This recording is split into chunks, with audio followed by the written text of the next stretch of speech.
Hello, everyone. This is Aran. I am an educator of philosophy based in Austin. Today, I am going to continue my conversation with my great friend Tren on Hegel's introduction to world history, also known as reason in history. Hello, Tren.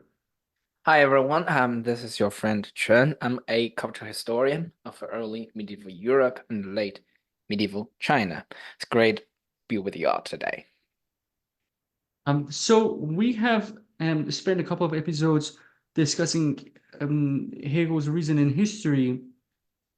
In this episode, and perhaps we're going to need another episode, we're going to discuss what we think not necessarily goes wrong with Hegel's account, but also more like a critical engagement with him. Let's call it that way. That where we think Hegel has interesting points, but he doesn't take them too far or far enough, Um, and where we think that Hegel has important presuppositions that are uh, not just enabling presuppositions, but founding presuppositions in Holgate's lingo, Stephen Holgate's lingo, and what we think the alternative could be. Um, so before getting started into that discussion, I think one important point to mention is that what kind of a criticism we're not pursuing here. And I think that's important because to the point of boredom, like most of the time, like when people start to criticize Hegel, it's kind of like easily categorizable, especially in the case of reason history and like things of that nature. Um, there's some absurd ones that just Hegel thinks that everything is always makes sense or stuff like that that doesn't even I don't want to engage with that. But there are sometimes the point is about like whether Hegel is wrong about like China or India or Iran or Islam or whatever. Did he's not really even engaging with real historical data. And we don't necessarily think that Hegel is right about any of those things. But we tend to agree with Pinkard, I think, that the point that Hegel was mentioning about like China or India, it could be like Hegel's fantasy of China. But the point is not China. The point is that if there is a state in the world in which norms of the society are thought to be natural laws, the consequence of that is that self-conscious agency never becomes a reality at the socio-political level. Now, if we want to say, go read the history of China and say that, oh, China is not like that, then that's absolutely fine. But it's not, yeah, that's not the important point here necessarily. The important point, that point of it is just very easily kind of, we can rewrite reason in history with better historical data, and then like the position of things will change. Um, Also, the kind of like a history has an end type of a problem with Hegel, right? That history is like a constant progress towards an end, this kind of a teleological element. I think that's a more interesting criticism of Hegel, but I think to a very good extent that is also has as is kind of a simple remedy, meaning that even if Hegel thinks that okay, this is very kind of like a straightforward and like goes up and we get to a point and then we reach that point, um, nothing essential for me in Hegel's account changes if we completely distort that image and think that okay, human nature is self-conscious agency. Self-conscious agency is a potential, it's not actual yet. It's an in itself, it's not for itself in Hegel's lingo. Um, to become an actuality, it must reveal itself in the concrete existence of individuals within a society, and that includes socio-political institutions within that society. And it represents itself at the higher collective level as justice and also freedom. Basically, justice realized is freedom. If we keep that in Hegel and forget about any sort of progress, we can still think about history in the same exact way in the spirit, although many other things might change.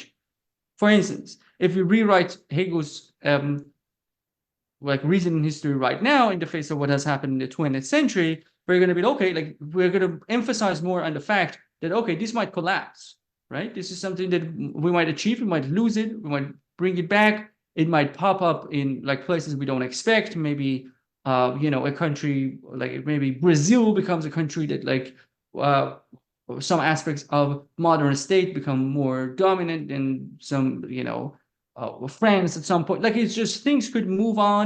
It doesn't have like one like trajectory that is going always in one direction. It could pop up. It could get destroyed. Also, again, when we think about like maybe we rethink like the Chinese history, Iranian history, and we see that hey, like there is this period in the Islamic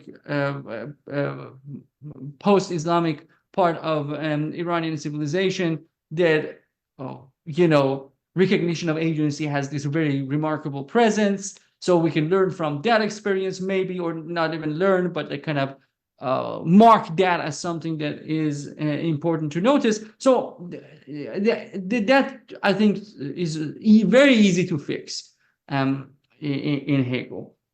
I think that the problems that we are going to deal with here are either forms of like critical engagement with Hegel that we think could improve our understanding of some very basic important concepts such as religion, but also problems that we think are not solvable in a similar fashion to these issues that I just pointed out.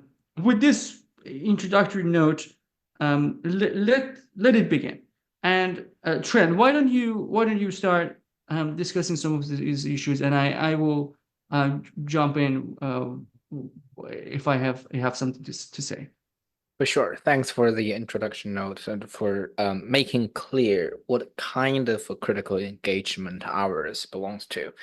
And mine centers around the relationship between religion and nation, which the best way to categorize this is the critical appreciation of Hegel. I think like his reason in history provides first identifies a key issue cultural history has been struggling against or with for the past 2 centuries, and we don't really have any good solutions to the dynamics or the complexity that Hegel's writing touches on. Okay, I categorize them into 3 points. The first one is more general. The second and the third are a little bit more specific, which I think are concrete questions, or at least the vocabulary his reasoning history provides for contemporary or future cultural historians to better articulate at least their position in this relationship. The first one is general, namely, I think the relationship between religion and nation in Hegel's writing is fascinating, but remains unclear. Sometimes it seems that Hegel's interested in defining the two terms entirely within his system, but sometimes it seems like he allows these two terms to become kind of points of interface or interaction with the wider linguistic philosophical community, so that like his own philosophical system could be more directly, readily translated into social practice, like intellectual discourses, social practice. First, if you juxtapose religion and nation, these two terms are not insignificant in Hegel's writing. They are, on the other hand, in reality, quite central, because Hegel's, as we have been discussing for the past 4 episodes, the category of human nature is central. And agents in world history are individual human beings or their collective action. And Hegel's very reflexive, self-critical on not reducing individuals to the society or society into to individuals. Therefore, he, in my eyes, postulates or proposes 2 very important intermediaries, and in his reference usually condemns into one term, namely nation.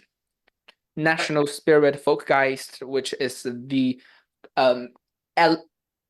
determinant element or the particular we should focus or concern ourselves with in the study of world history in the philosophical fashion, as he terms it. So if we have this intermediary, this Volksgeist, the national spirit in mind, there are two outstanding units or natural units, so to speak. One is state or nation, the other is religion. And they share so many common features. First, both concern the really important concept, namely freedom. Christianity, in his words, is an attempt towards that sort of universal freedom and a certain form of the political structure. Perhaps the liberal democracy, whatever, is also another attempt. In that sense, they are structural equivalents. And both are like maintaining to a certain extent that the human animal distinction, and both could create world historical moments. For instance, the birth, like Napoleon could be a world historical individual in his capacity of being a leader of a political institution, and the creation of Christianity, or sort of breaking of path with the Judaism, was also a world historical moment. So both units could be the engine behind the world historical paradigm shift. And then if we apply science of logic categories or vocabulary here, both are perhaps to a certain extent something that it has its own self-referential interior space, both can grow and have its own agenda, and both like navigate the relationship between finite and infinite. And finally, both religion and the nation are kind of cultural givers, that they would put their own desire or ideals as the concrete cultural expressions to enable certain social action or communication to materialize such blueprints. So that's the first thing, commonality, in which, like in the whole project, religion and the nation, in certain contexts, they're structural equivalent. But in other contexts, it seems that one is kind of assumed or absorbed into the other. For instance, when Hegel is talking about each nation or national spirit would produce its own arts, its own religion, its own philosophy, custom, law, like what he did for India and China, it seems like religion is not, it's more like a manifestation of that national spirit. It's not on par with the actual self-determining process that national spirits try to embody. And one exception to that would perhaps be Christianity, because without which the actualization of a human potential as self-determining agents could not become possible. Therefore, it enables or perhaps even shapes the development of a future national spirits. In that sense, nation somehow is taking the followers' seat, and like religion is the leader's seat, if you imagine a tango party. So that's my first section on the unclear relationship between these two really central categories in Hegel.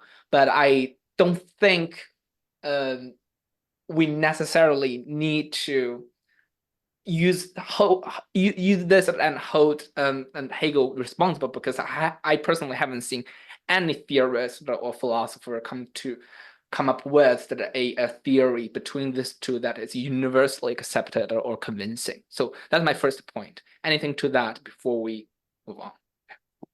So the point that's I think that's very important.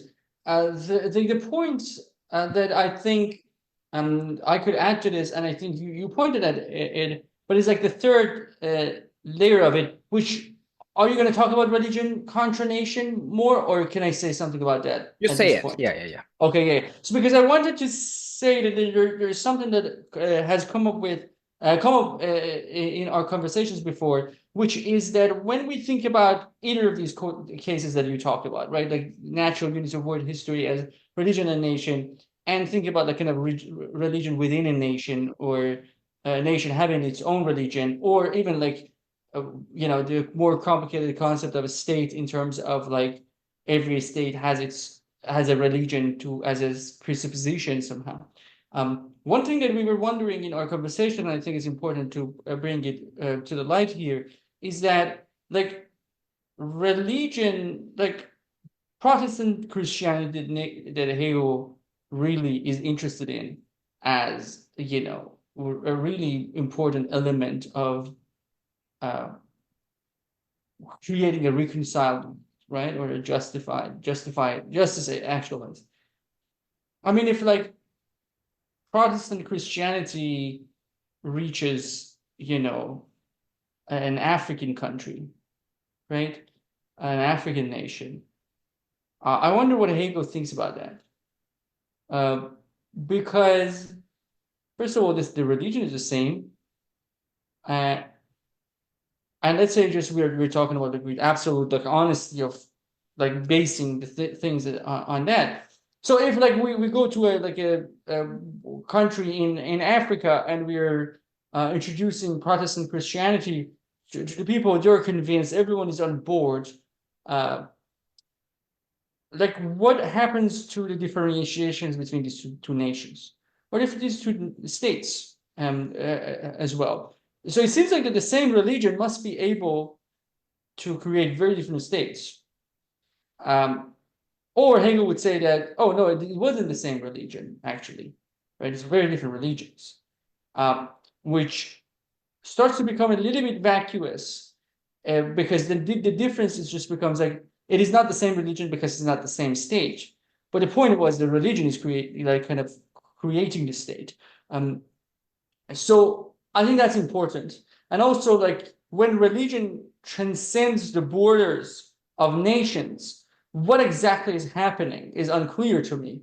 In Hegel's point, in a different way, even like countries that like there are, Iran is a majority Shia Muslim country, and there are Shia Muslims in Afghanistan, and there are Shia Muslims in Iraq, and there are some Shia Muslims in Germany. Like, what is this? Like, how should we think about this religious interpretation, or like a specific layer of a religion, uh, that it just transcends these borders, not just about like how it is related to different states, or even nations, but even like even at the level of individuals. So I think like there is this point about the kind of like intertwined nature of religion and the state, and the intertwined nature of state and nation, um, without really a very good or clear explanation in reason and in history of what happens to religion transcending the nation transcending religions. Like, what is the status of that? That seems to be suspiciously, Hegel seems to be suspiciously silent about that case. That is very important.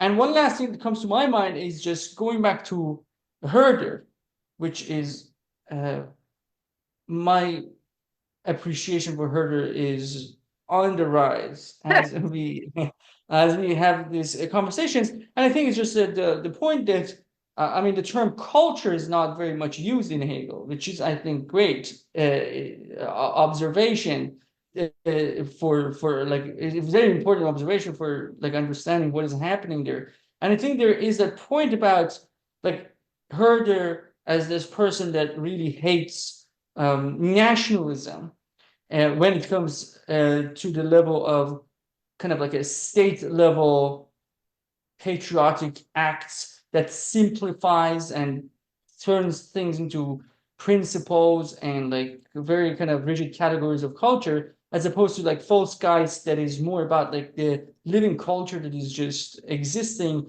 without the need to be absolutely articulated at this higher level of the state.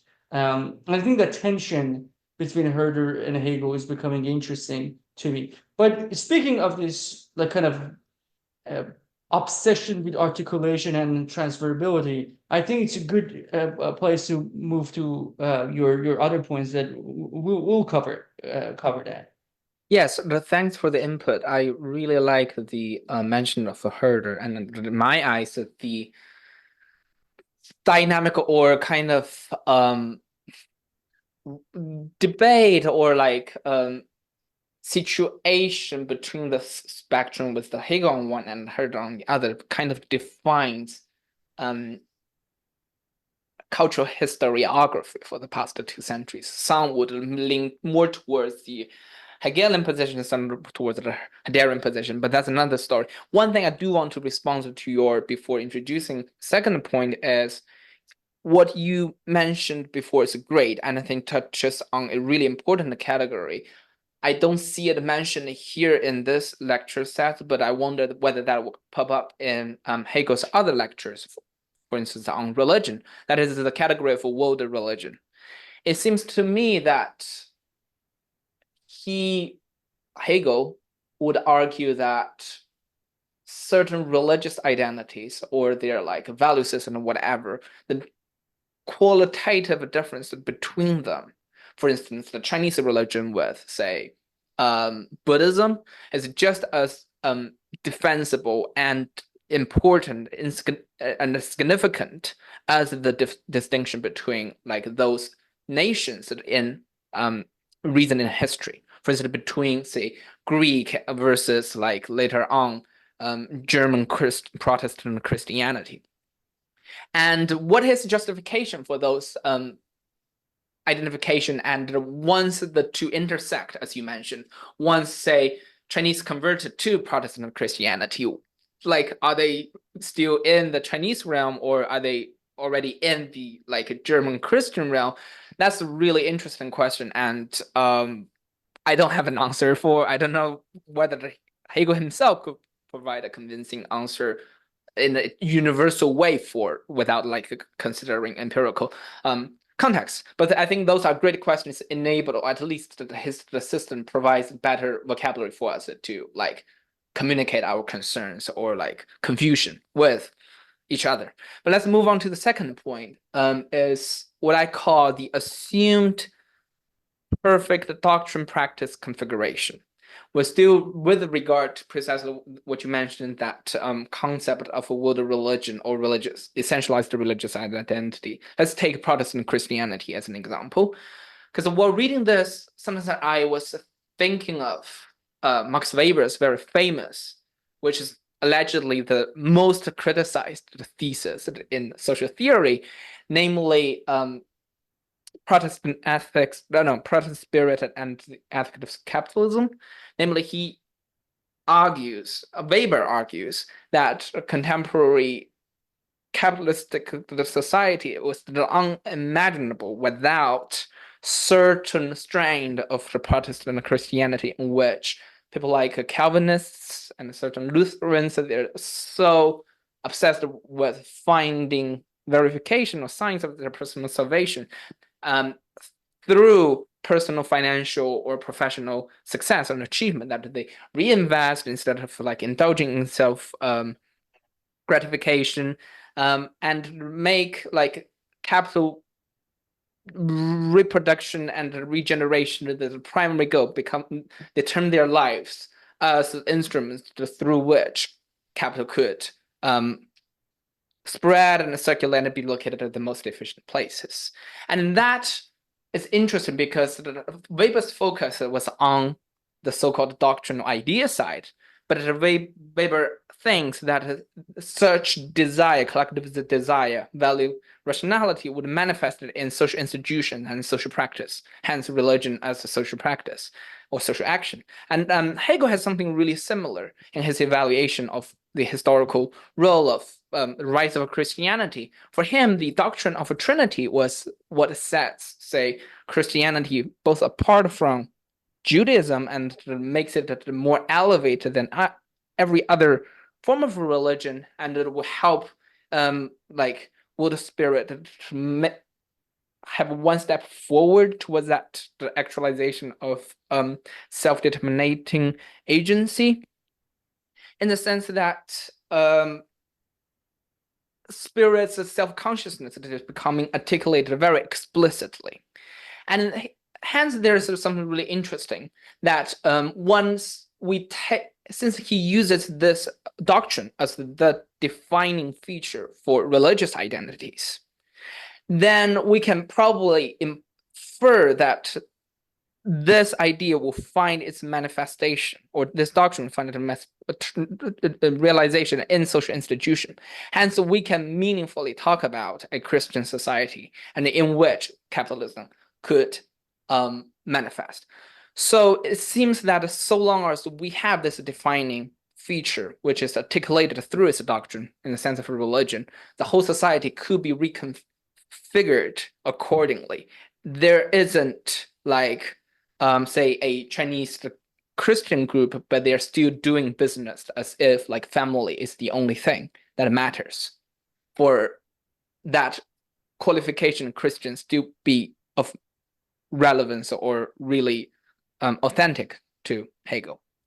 So that's my second point, in the sense that Hegel seems to anticipate, or at least, or even practices so himself, that using values or doctrine or ideas in the common sense of the word, not his own terminology, as the defining feature for certain religions, and there is an assumed translatability or the guiding force behind such ideas to configure the social institutions, or the clusters of like conventions, the customs, the rituals, as well as the art representations, to bring about such ideas inside the society, which I think becomes a really problematic, not necessarily problematic, but it becomes a really interesting entry point of inquiry once we see the spread of religion, like Buddhism spread into Central Asia, or like Christianity into Africa, encountering existing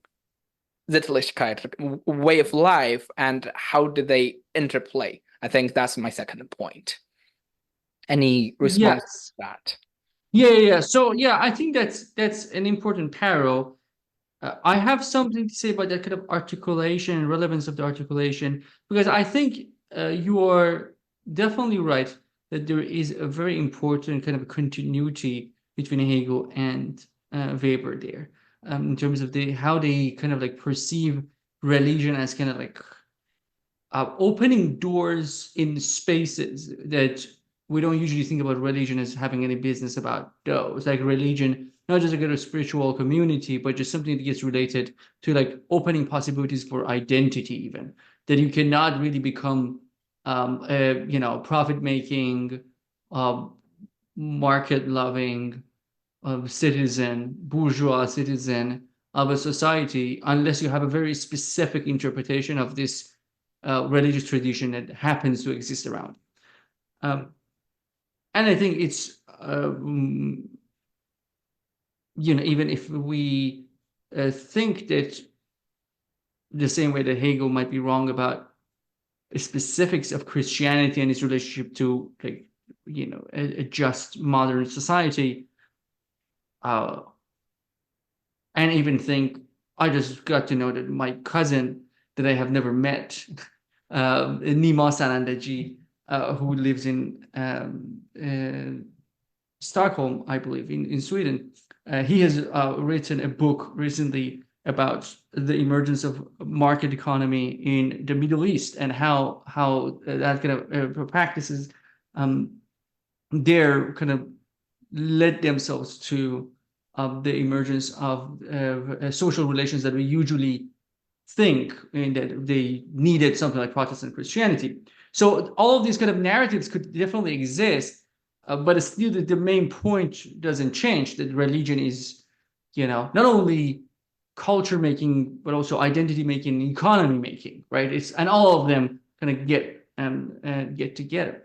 The point I think that I wanted to mention here is that I agree to an extent that for Hegel, more than to an extent, but there is a point there that I want to kind of elaborate on. I think you are right that for Hegel, practices that usually we think about religious practices, The point of them is their articulation in ideas. In the sense that if you have a society that practices Christianity but doesn't have a conception of Trinity, that nation cannot become free, because it is not like kind of bringing self-conscious agency to the image, right? That, hey, this is the idea of all of this that we are doing. This is why we are going to this space we call the church at this certain time and do this specific act, instead of just going to church and do the act, right? I think that he thinks this idea is not divorceable from practice, right? The articulability of the idea is not cannot be like severed from the practice itself. It's not that I need to only be convinced of the concept of Trinity and just go about my life. I need to practice the doctrine of Trinity in my life as well.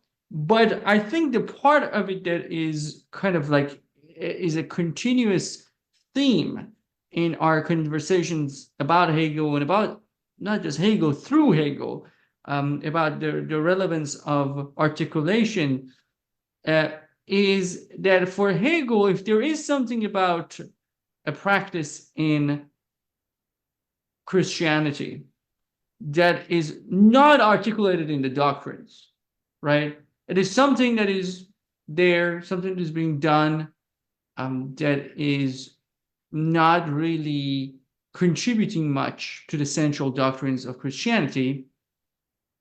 That's just kind of not our problem. Like, that's not the thing that we need to focus on, right? If they have a very specific type of a ritual to do something, that's secondary, right? That's just whatever. The point of it is the idea, which, with my limited knowledge of Christianity, I think that's a very Protestant conviction. That the all of the rituals of that kind are secondary. The point is, we have the book, we can read it, we can understand it, we can make sense of it, and we can have an individual relationship with God. We don't need a very, we can go to a gym and talk about Bible. It doesn't need to have like this kind of elaborate architectural structure. It doesn't need, we don't need to wear certain things. We don't need to do this act versus that act. So it's just like we are just reading the text. It's a very word-based kind of a conviction. So it's one of those things that I think, going back to the whole distinction between enabling presuppositions versus founding presuppositions that Holgate mentions, Stephen Holgate mentions about, the presuppositions that Hegel science of logic may have or has. I think that's a pretty founding type of a presupposition, right? I don't think there is anything a priori true about irrelevance of inarticulable or non-articulated rituals that makes them insignificant in the analysis of a society. And to be fair, I don't think Hegel thinks they're irrelevant, but I think they might be relevant for what Hegel is interested in. And I think when we talk about like the possibility of the transformative possibility of culture in the next episode, I can elaborate more on that point. But yeah, that's what I got. Yes, thanks. That's really helpful to connect that with the grounding versus enabling presuppositions, because again, the hierarchy of religious symbols that I think like Hegel has an implicit yet assumption about, like perhaps doctrines or like certain ideas of which are guaranteeing or affirming human self-consciousness, or that specific sense of freedom is way more central to, say, I don't know, the liturgical calendar to a certain extent, which some scholars would perhaps consider as like Protestant bias, as you mentioned. But the final point that's going to be brief is I phrased it in a very provocative way: is religion to church what a nation is to state? Because when I was reading his writing, both terms nation and state come up very frequently, and they're used almost synonymously. But the religion has a very low frequency of appearance so compared to, say, nation. And the term church, I couldn't even find. However, well, as a medievalist myself, like when you talk about state, you cannot stop thinking about church. And that raises the interesting question, at least for me, is that in a good society or the end of history where like individual freedom is recognized and materialized, where is church located? Is it the part of religion or is it the part of state, in the sense that in order, or there shouldn't be any division between like religion and nation, church and state, which go back to the first point, is what is their ideal relationship in a society. So would the say social institutions that bring about and educate the core doctrine of a good religion, which affirms the individual agency, be part of the religion's self-regulating interior space, or would it belong to a, say, that of the state in our contemporary definition, or does it belong to a unified, holistic, governing mechanism which concerns the national spirit directly? And if so, what's the relation between church and state in such a community? I think these are important questions that Hegel's framework forces or compels me to grapple with. Any response to that? Yeah, I think that's interesting in the sense that, yeah, I think that's very interesting in the sense that I think it kind of inspires me to think about, yeah, institutions in general, right? Like how Hegel is thinking about institutions, because Hegel is obsessed with political institutions, socio-political institutions, and I think a lot of his points are grounded on saying that like something like justice, something like freedom is not the type of a thing that it's you just go in the middle of jungle like Henry David Thoreau and build a cabin and then you realize something. It's just something about that only with the mediation of institutions you can have really uh, a real existence as a free person, as a person living under justice. And what makes this curious then is that why Hegel, when he starts thinking about religion, why isn't he obsessed with church as the institutionalized version of religion, right? Like if Christianity, if the Protestant Christianity of Hegel's understanding gets through a modified a reformation within that reformation, or it's not necessarily reformation, but like a variation of Protestant Christianity that says that, you know what, stay home. There is no church, there is no priest, and there might be some denominations that get close to that. They're just like, there is no, you don't need to come anywhere, you don't need to just read the Bible. Read the Bible on your own. You want to talk to other people about it, go talk about it. But that's not an institution. If I go to the park with my friends and read Bible, which rarely happens anymore, I think, in a lot of places, but it might still be happening, then is that an institution? Well, you need to have a very loose definition of institution to think people gathering up in a park reading Bible without any sort of a hierarchy of who is like higher or lower is an institution. Does that work?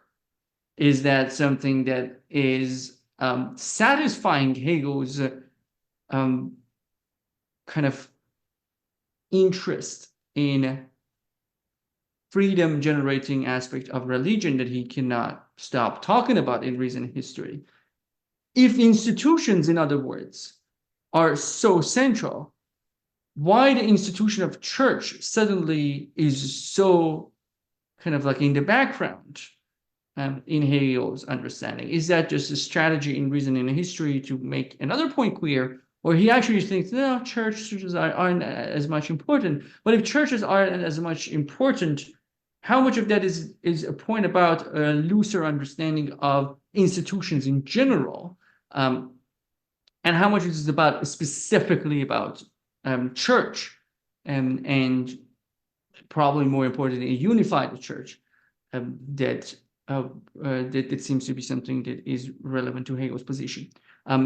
So yeah, that's I think what I got. Any final thoughts? No, I think it's perhaps the only thing I want to say is I realize how discerning Hegel was as a cultural historian to a certain problem, like to a certain extent, is that all the important questions I raise while reading his work and I look at myself and my peers that we're still struggling with the same. So perhaps like he has much more to offer than I or my discipline recognizes before I read him. That's all I gotta say.